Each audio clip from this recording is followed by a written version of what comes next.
เดี๋ยวเราจะลองขับรถคันนี้กันนะคะ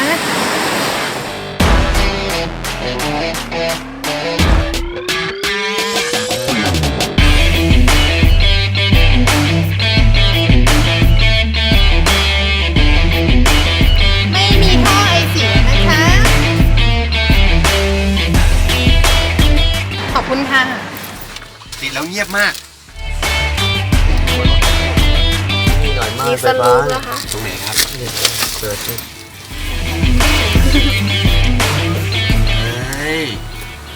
ต้องถือว่าเหนือต้องถือว่าเหนือ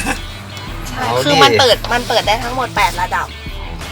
แล้วถ้าเกิดกดตัวนี้ไม่ก็จะปิดใช่ถ้าเกิดว่าพี่อยากจะหยุดก็กดใช่ลองดูนะครับอันนี้เปิดแอร์แล้วนี่เป็นเกียร์ใช้ระบบหมุนใช่อันนี้เป็นหมุนกลับมาทีนี้ทีนึงก็เป็นเป็นถอยหลังมีกล้องไฟถอยขึ้นเลยเกียร์ถอยมีกล้องขึ้นเบรกมือคือตรงไหนครับอ๋ออันนี้คือไม่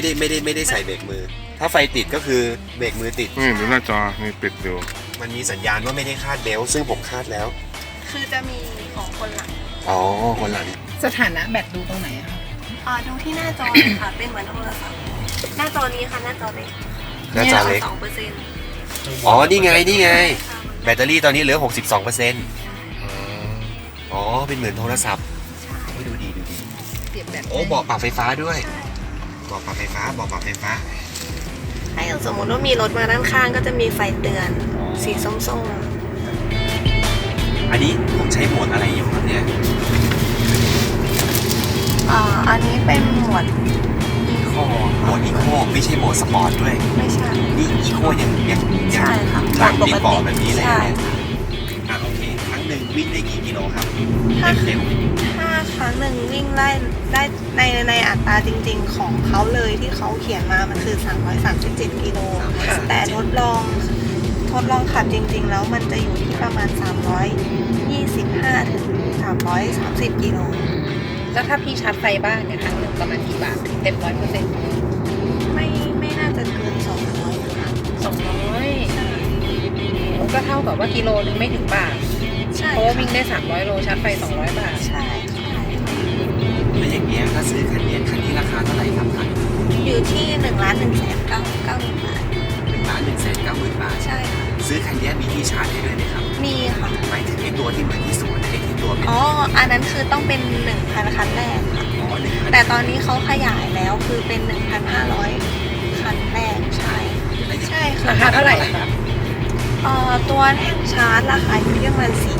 40,000ใช่แล้วผมสงสัยว่าถ้าเกิดผมใช้แท่นชาร์จกับผมใช้ไฟบ้านโดยที่ไม่มีแท่นชาร์จมันจะแตกต่างกันยังไงครับคือถ้าเป็นแท่นชาร์จจะชาร์จเร็วกว่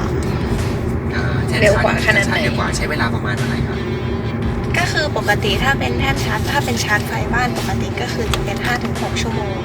แต่ถ้าเกิดว่าเป็นแท่นชาร์จนั้นก็มันก็จะลดระยะเวลามาครึ่งเลยอะค่ะประมาณ3 ชั่วโมงหมายถึง3 ชั่วโมงเนี่ยจาก 80% เนี่ยเต็มเลยใช่ไหมครับใช่ค่ะจริงคือมันก็มีการถ้าสมมติเราเหยียบเบรกมันก็จะมีการชาร์จไฟคืนให้เราใช่เดี๋ยวลองเหยียบเลยนะได้เลยค่ะ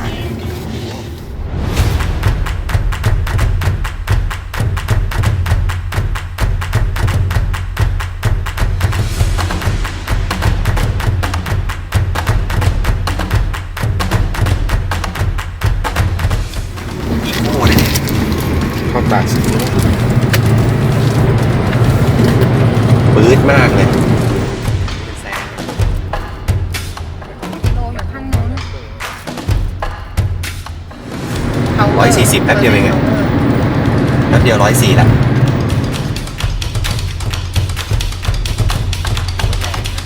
เราพูดถึงตอนนี้สมมติว่าเราซื้อรถคันนี้แล้วเราขับรถไปกรุงเทพเราจะแวะชาร์จที่ไหนได้บ้างน้องรู้ไหมมีค่ะคือตอนนี้ถ้าจากจันไปนะคะตรงแกลงสามแยกแกลงเสร็จแล้วก็เลี้ยวขึ้นไปทางจะขึ้นไปกรุงเทพค่ะมันจะมีร้านกาแฟร้านใหญ่ๆบ้านตากาแฟใช่ค่ะตรงนั้นก็มีแล้วเปิด24 ชั่วโมงไหมใช่ค่ะ24 ชั่วโมงเลยความปลอดภัยตัวนี้ระบบความปลอดภัยใช่ไหมคะมีประมาณ 30 ระบบ ในเรื่องระบบความปลอดภัย เอาเด่นๆค่ะมีอะไรบ้าง มันก็จะมีระบบเสริมแรงเบรกของอิเล็กทรอนิกส์ค่ะ แล้วก็มีระบบควบคุมการทรงตัว มีระบบสัญญาณไฟเตือนเมื่อเบรกฉุกเฉินคือเป็น ESS นะคะ ระบบไฟส่องนำทางหลังจากดับเครื่องยนต์ ใช่ค่ะ ไม่ต้องเติมน้ำมัน ใช้ได้มันหล่อเลยนะ ตัวนี้ก็จะมีระบบเปิดไฟสูงต่ำอัตโนมัติให้ด้วย ใช่มันนั่งสบายนั่งหลังมี5 คน3 คนนี่อึดอัดไหมครับ ก็นั่งได้นะ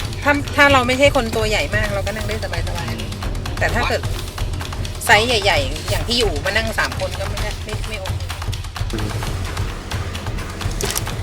นี่มันโฉมเดียวกับตัว ZS ใช่ไหม ใช่ค่ะ ตอนนี้มันมีโฉมเดียวเนาะ ใช่ค่ะ มีสีเดียวด้วย ใช่ รถไฟฟ้ามี อนาคตต่อไปมันน่าจะมีหลากหลายขึ้น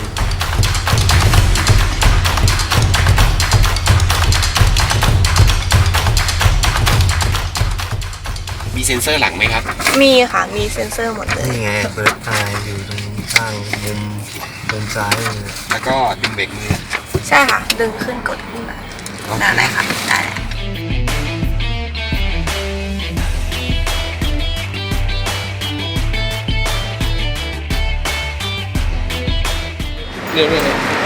เป็นมอเตอร์ แบตเตอรี่มันอยู่ตรงไหนครับด้านหลัง นี่ อัน แบ นี้ ตเตอรี่รถมันอยู่ตรงใต้เบาะนั่งด้านหลังนี่ตาเด็ดดูนี่ที่ มันมีแค่นี้ โอ้โห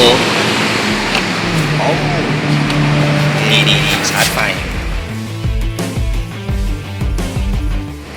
อันนี้หัวชาร์จใหญ่กับหัวชาร์จเล็กอยู่ด้านล่าง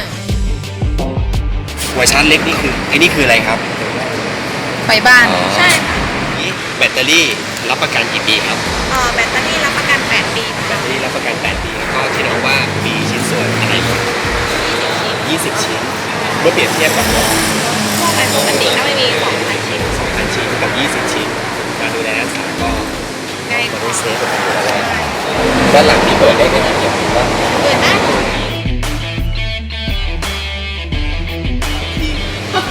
เอากันสิ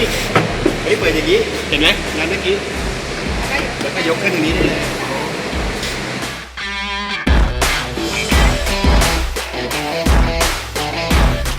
นี่ที่ชาร์จเขานี่ถ้าไม่มีแท่น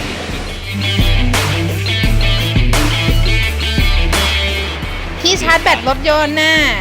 ขอดูหัวหน่อย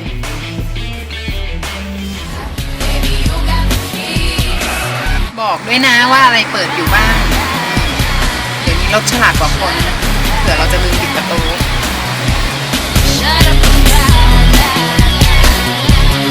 Let 'em